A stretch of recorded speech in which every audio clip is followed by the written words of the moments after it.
Do you want to reduce personalized ads in the McDonald's app?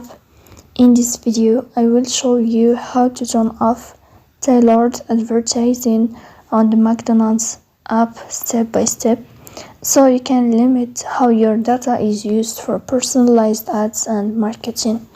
Managing your privacy settings helps you control what information apps use to show ads. So let's go to see how it works. First thing you have to do is to go to McDonald's app. Depends on your countries, you can choose the app. So here in this page, you will wait a moment. After that, you will get this first page. You will enter to more, these three dots here.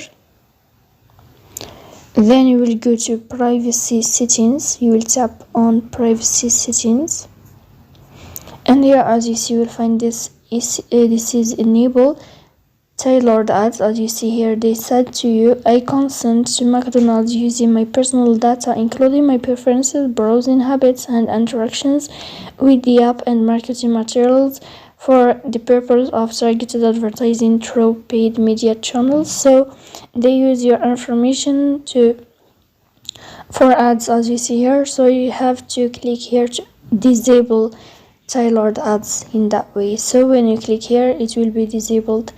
If you are enjoying watching this video, and if this video is helpful for you, don't forget to support us by like and subscribe. See you next time.